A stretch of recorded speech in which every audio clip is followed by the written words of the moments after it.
안녕하세요. 제가 예전에 비행하면서 실제로 울었었던 적이 있어요. 그냥 눈물 날 것 같다 이런 게 아니라 진짜로 울면서 비행을 했었는데 그것도 저 혼자가 아니라 일하는 승무원들이랑 다 같이 울면서 비행했어요. 몇 년 전에 3일짜리 국내선 비행을 하던 때였는데 그때는 제가 주로 오후 아니면 저녁에 출근하는 비행을 많이 했었거든요. 지금도 그렇지만 평소 제 마인드는 약간 어떠냐면 얼른 아무 일 없이 무사히 마치고 퇴근하자였거든요. 아무런 드라마도 없고 너무 평화로워서 며칠 지나면 내가 무슨 비행을 했었지? 이렇게 생각나지 않을 정도로 아무 일이 일어나지 않았으면 좋겠다 이런 마인드였어요. 그런데 그날 그 비행은 시간이 오래 지난 지금까지도 기억하는 특별한 비행이 됐어요. 달라스에서 아마 캘리포니아 어딘가에 있는 작은 도시였던 것 같아요. LA나 샌프란시스코 같이 유명하고 큰 도시는 아니었어요. 저녁 시간이라 밖이 되게 어두웠고 달라스 게이트에서 같이 일하고 있는 동료들이랑 게이트에서 비행기가 도착하기를 기다리고 있었어요. 게이트에 도착했는데 지상에서 일하는 매니저까지 게이트에 나와 있었고 손님이랑 한창 얘기 나누다가 다 하고 나서 매니저가 저희한테 와서 하는 말이 한 연방 공무원이 근무 중에 사망하셔서 그 가족들이 유해를 수습하러 왔다 이렇게 말을 하는 거예요. 손님들은 젊은 여자분 한 분이랑 초등학교 저학년? 커봐야 한 3, 4학년 정도 돼 보이는 어린이랑 그보다 한 두세 살 정도 더 어려 보이는 아이 이렇게 두 명이 있었어요.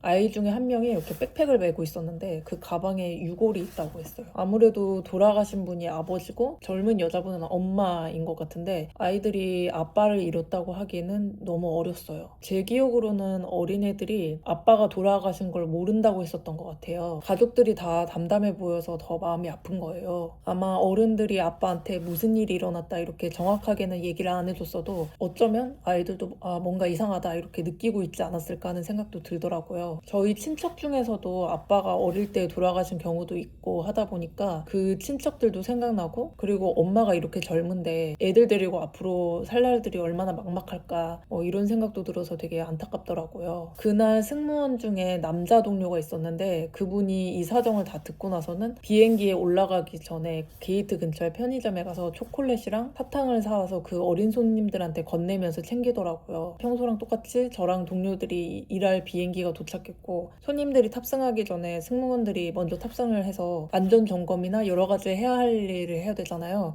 그래서 그것도 마치고 보딩을 시작했어요. 그 유가족들도 탑승했고 복도를 지나가면서 가족들을 보는데 가족들끼리 다 같이 사진을 찍는 거예요. 근데 그 유골함이 들어있는 가방도 같이 찍는데 그게 어쩌면 마지막 가족 사진이지 않았을까. 저랑 동료들은 비행기가 출발하기 전에 소방차가 저희 비행기를 배웅해준다는 걸 미리 알고 있었어요. 보딩을 마치고 출발하기 전에 기장님이 방송으로 오늘 비행기를 소방차가 배웅해준다는 걸 손님한테도 말씀을 해주셨어요. 오늘 탑승하신 승객분 중에 먼 곳으로 떠나는 분이 있으셔서 비행기가 출발하기 전에 소방차가 물을 뿌리면서 배웅해드릴 예정입니다. 고인의 명복을 빌고 승객 여러분께도 애도해 주시길 바랍니다. 대충 이런 내용이었어요. 그날 여자 승무원이 3명 그리고 남자 승무원이 1명 이렇게 있었는데 기장님이 방송하시는 동안에 비행기 맨 뒤에 있는 메인 캐빈 갤리에서 저랑 다른 여자 승무원들은 다 울고 있었어요. 지금 생각해도 좀 많이 슬픈데요. 기장님이 말씀하신 소방차가 비행기를 배웅하는 게 뭐냐면 워터 살루트라고 소방차가 양쪽에서 물을 뿌리고 그 사이를 비행기가 천천히 지나가는 의식이에요.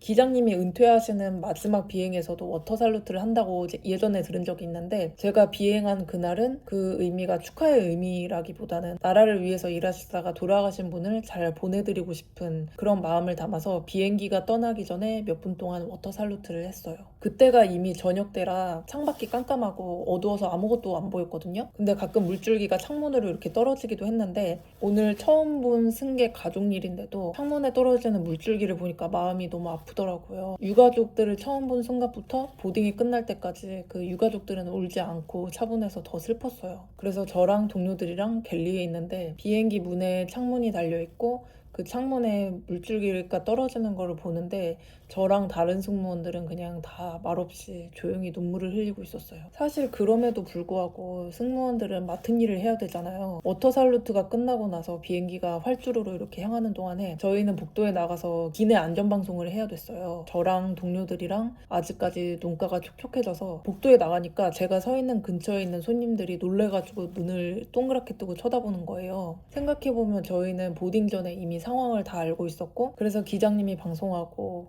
워터 살루트 하는 동안에 눈물이 났었는데 다른 손님들은 그렇게까지 자세한 내용을 모르셨을 거잖아요. 그래서 아마 더 당황했을 것 같아요. 그래서 기장님이 하시는 방송을 들으시면서 아, 누가 돌아가셨구나 이렇게 생각하고 말았을 것 같아요. 그래서 다른 손님들이 울먹이는 승무원들을 보면서 되게 놀라셨겠다 싶었어요. 저희가 서비스를 마치고 갤리에 있는데 어떤 외국인 승객께서 오셔서 무슨 일인지 물으시더라고요. 이야기를 들으시고는 그 승객분이 아마 제 기억으로는 유럽 분이셨는데 어느 나라 분인지 기억은 안 나요.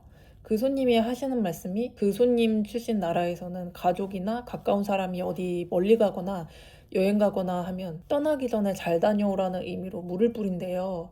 워터 살루트를 하는 동안에 그게 생각났다고 하시더라고요. 그 공무원께서 어떻게 돌아가셨는지 그 이유는 모르지만 나라를 위해서 일해주셔서 감사하고 그리고 좋은 곳으로 가셨기를 바래요. 이게 7년도 더 된 일인데 아직까지도 생생하게 기억나고 또 마음에 남아있는 특별한 기억으로 기억되는데요. 앞으로 이런 슬픈 비행은 없었으면 좋겠어요. 이 영상 보시는 분들이나 저희 승객분들 모두 안전하게 그리고 즐거운 이유로 비행기를 타셨으면 좋겠어요. 앞으로 비행 이야기 그리고 비행 브이로그 하나씩 풀어볼게요. 그럼 저는 다음 영상에서 만날게요.